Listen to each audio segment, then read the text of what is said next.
সন্তানের জন্য কেমন ঝুঁকিপূর্ণ বাংলাদেশ রেখে গিয়েছে, আমি সেটার কথা আপনাকে বলতে এসেছি। আমি আপনাকে কোনো মিথ্যা আশ্বাস দিব না।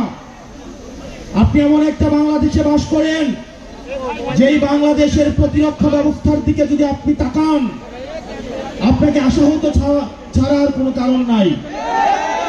আপনি ক্লাসে বসে আপনি স্কুলে যাবেন পড়াশোনা শিখতে, কিন্তু হাসিনার অব্যবস্থাপনার বিমান এসে আপনার সন্তানকে মেরে দিয়ে যাবে।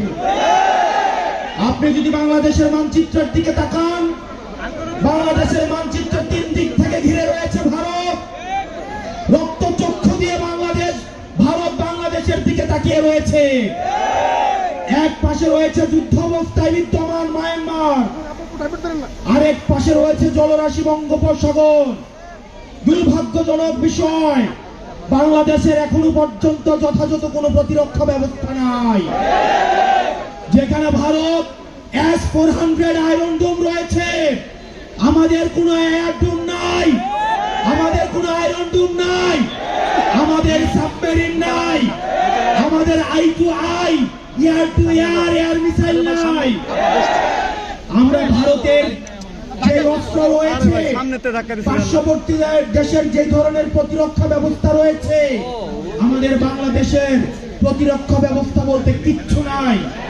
আমরা কথায় কথায় ভারতের সাথে আমরা যুদ্ধ ঘোষণা করি, মুখ দিয়ে যুদ্ধ হয় না।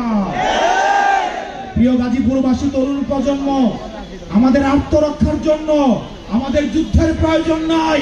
আমরা শান্তি চাই, কিন্তু আমাদের আত্মরক্ষার জন্য আমাদের আধুনিক অস্ত্র প্রয়োজন রয়েছে। আমাদের জেট বিমানের প্রয়োজন রয়েছে, আমার আধুনিক সাবমেরিনের দরকার রয়েছে, আমাদের অতি দ্রুত আয়রন ডোমের দরকার রয়েছে। সেজন্য আমাদের আধুনিক এই প্রতিরক্ষা ব্যবস্থা ঢেলে সাজাতে হবে। আমরা এনসিপি যদি সুযোগ পাই, আমরা যদি ভবিষ্যতে এনসিপি যদি সুযোগ পাই, আমরা অবশ্যই বাংলাদেশে প্রতিরক্ষা ব্যবস্থায় আমরা অবশ্যই সমৃদ্ধ হব। প্রত্যেকটা ঘরে ঘরে আমাদের এই যুদ্ধ সম্পর্কে, আমাদের এই প্রতিরক্ষা ব্যবস্থা সম্পর্কে সন্তানদেরকে সচেতন করতে হবে।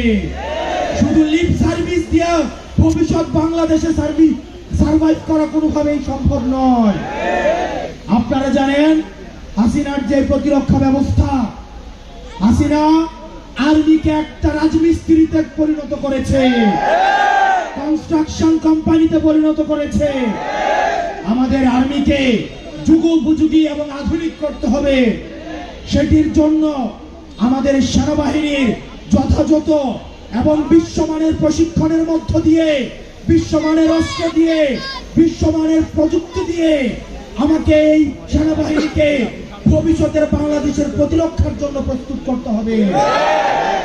প্রিয় গাজীপুরবাসী, আমরা এখানে অনেক পুলিশ রয়েছে, আমাদের পুলিশে কর্মরত আমাদের অনেক ভাই রয়েছে, কিন্তু পুলিশের নিচের শ্রেণীর যদি দিকে তাকান, পুলিশে বিভাজন রয়েছে।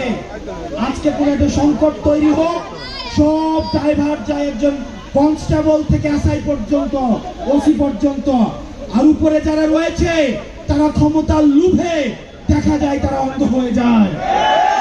সেজন্য আমাদের পুলিশ সংস্কার কমিশন আমাদের অতি দ্রুত বাস্তবায়ন করতে হবে। না হয় দেখা যাবে আমাদের পুলিশের যারা কনস্টেবল রয়েছে, এসআই রয়েছে, তাদেরকে আবার কোনো না কোনো সময় রাজনৈতিক লাঠিয়াল হিসেবে তাদেরকে ব্যবহার করা হবে। সেজন্য পুলিশ ভাইয়েরা, আমরা আপনাদেরকে বিনীতভাবে অনুরোধ করব, আপনারা আর কোন লাঠিয়াল বাহিনী হয়েন না। আপনারা বাংলাদেশ পুলিশ হন। আমরা এনসিপি প্রতিজ্ঞা করছি, আমরা কোন পুলিশকে রাজনৈতিক ভাবে ব্যবহার করতে চাই না। পুলিশ বিএনপির হওয়ার দরকার নাই, এনসিপির হওয়ার দরকার নাই। পুলিশ হবে জনতার, পুলিশ হবে বাংলাদেশের। এবং সেটির জন্য পুলিশ ভাইয়েরা যারা রয়েছেন, আমরা জানি আপনাদেরকে ব্যবহার করা হয়। যেই সরকার আসে সেই সরকার আপনাদেরকে ব্যবহার করে। আর কিছু ধান্দাবাজ উপরের দিকের অফিসার রয়েছে, তারা আমাদের পুলিশ ভাইদেরকে তারা লাঠিয়াল হিসেবে ব্যবহার করে।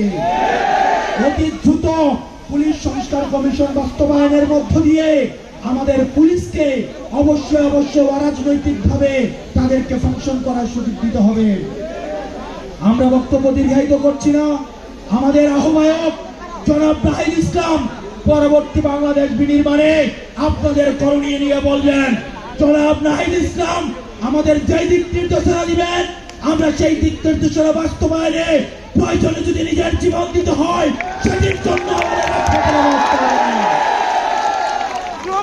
আপনারা সবাই ভালো থাকবেন, সুস্থ থাকবেন। আমার আপনাদের সাথে লড়াইয়ে দেখা হবে। ইনকিলাব, ইনকিলাব।